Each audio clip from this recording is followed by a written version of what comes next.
हमारे साथ हैं श्रेयसी सिंह हैं। मैम, सबसे पहले तो आपको इंडिया न्यूज़ की तरफ से बधाई, आपको ओलंपिक में आप क्वालिफाई की हैं भारत की तरफ से। Thank you thank you. Ma'am, सबसे पहले ये बताइए कि बिहार के लिए खास करके ओलंपिक में क्वालिफाई करना एक लड़की के लिए कितना चुनौतीपूर्ण रहा? हालांकि देखिए, ओलंपिक्स जब भी कोई पहुंचता है तो बहुत सारी परिश्रम उसके पीछे रहता है। कड़ी प्रशिक्षण करनी पड़ती है, एक बहुत ही मजबूत टीम की आवश्यकता होती है, इंफ्रास्ट्रक्चर्स की आवश्यकता होती है।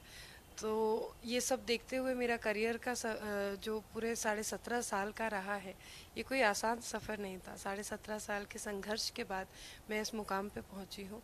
तो मुझे बहुत गर्व भी होता है कि मैं एक ऐसी बेटी बन के दिखा सकी बिहार के लोगों को जो ओलंपिक तक पहुंच सकती है। और मैं उम्मीद और आशा करती हूँ कि मुझे देखते हुए आगे आने वाले समय में जो मेरा व्यक्तिगत सोच है या व्यक्तिगत सपना है, वो ये है कि बिहार जिस तरह से आज हरियाणा, पंजाब, दिल्ली अपने स्पोर्ट्स पर्सन्स को लेके बोस्ट करता है कि हमारे पास इतने अच्छे खिलाड़ी हैं, इतनी संख्या बल में हम भारतीय दल का हिस्सा है, तो उसी तरीके से एक आने वाले समय में बिहार भी वो ऐसा सशक्त राज्य बने जहाँ बिहारी बच्चे भी गर्व से कहे कि हम भी भारतीय दल का हिस्सा हैं। आपने कई बार देश का नाम रोशन किया है, कई मेडल आपके नाम पे है। ऐसे में ओलंपिक में पहली बार क्वालिफाई करना, कितनी खुशी मिली आपको सुन के? देखिए, खुशी भी है कि ओलंपिक्स के लिए क्वालिफाई कर सके हैं। बिहार का प्रतिनिधित्व करते हुए भारतीय दल में रहने का का मौका मिला है। अब साथ ही साथ थोड़ा सा नर्वसनेस भी है, प्रेशर भी है।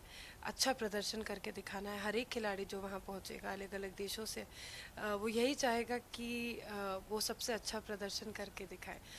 तो मेरे मन में भी कुछ यही ख्याल है। एक पिताजी का ना होने का थोड़ा गम भी है, लेकिन मुझे यकीन है कि जहाँ भी हैं वो मुझे देख रहे हैं और मुझे ब्लेस कर रहे हैं।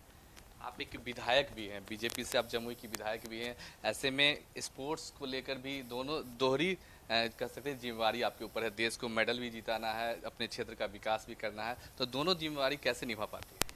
देखिए, सबसे पहले तो जो 3.5 साल का मेरा सफ़र रहा है एक विधायक के रूप में और साथ ही साथ एक निशानेबाज के रूप में, ये बहुत ही कठिन सफ़र रहा है, क्योंकि मैंने कोई भी पर्सनल डे ऑफ नहीं लिया है। तबीयत ख़राब होती है तो भी मैं अपने क्षेत्र में काम करती रहती हूँ। अगर किसी कभी घर में बहुत सारे आयोजन होते हैं, फैमिली फंक्शंस होते हैं, मैं उन किसी भी फंक्शन का हिस्सा कभी नहीं बन पाती हूँ। इन सब चीज़ों को देखते हुए एक बहुत ही टफ़ लाइफ मैंने बिताई है, और मैं आगे भी इस टफ़ लाइफ के लिए तैयार हूँ, क्योंकि मुझे पता है कि मैंने पूरी ईमानदारी से सेवा भाव के साथ एक नेत्री नहीं बल्कि एक बेटी बन के जमुई की जनता की सेवा करने का प्रयास किया है, और उसमें मुझे काफ़ी हद तक सफलता भी मिली है। आज इसी वजह से जमुई के लोग मुझे पसंद करते हैं, मेरी प्रशंसा करते हैं और मुझे ढेर सारा आशीर्वाद भी देते हैं कि जब जब मैं जमुई छोड़ के अगर किसी प्रतियोगिता के लिए, निशानेबाजी के लिए बाहर जाती हूँ, तो एक ढेर सारा आशीर्वाद मुझे जमुई के लोगों से मिलता है, जो मुझे मेरा मनोबल ऊंचा रखता है, जो मुझे वो शक्ति प्रदान करता है कि मैं अच्छा प्रदर्शन करके निशानेबाजी में भी दिखा पाऊँ। एक आखिरी सवाल कि वो उन लड़कियों के बारे में क्या कहना चाहेंगी जो कि बिहार से हैं और भारत से सुदूर इलाकों से आती है, वो ओलंपिक के लिए देश की तरफ से खेलना चाहती है, उनके लिए क्या कहना चाहिए?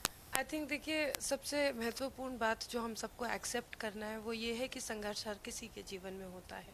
उन से हम कैसे लड़ते हैं, हम किस तरह का हार्ड वर्क करते हैं और हम कैसे आगे बढ़ते हैं, वो सबसे ज़्यादा महत्वपूर्ण है। अपने दृढ़ निश्चय के साथ संकल्पित होकर जो आपने मंजिल अपनी सेट की है, उस मंजिल तक पहुँचिए। आपको सपोर्ट करने वाले लोग हमेशा आपके साथ आएंगे, लेकिन जो सपोर्ट करने वाले लोग हैं उसके साथ साथ जो आपकी टांग खींचने का काम करते हैं वो लोग भी साथ आते हैं। तो ये ज़िंदगी के अप्स एंड डाउन्स को हम कैसे जीते हैं, किस तरह का पॉजिटिव एटीट्यूड रखकर हम आगे बढ़ते हैं, ये सबसे ज़्यादा महत्वपूर्ण होता है। मैं आपको बताना चाहूँगी कि मेरा जो ओलंपिक का ड्रीम रहा है, ये पिछले 17 सालों से रहा है। And a great man once said that Olympics is not every 4 years, it's every day. So हर रोज़ हम लोग इस दिन की तैयारी कर रहे थे, और मैं चाहती हूँ कि बिहार के बच्चे भी इसी तरह से अपने स्वप्न को खुली आंखों से देखते हुए उसके लिए तैयारी करें। उनको निश्चित रूप से कामयाबी मिलेगी।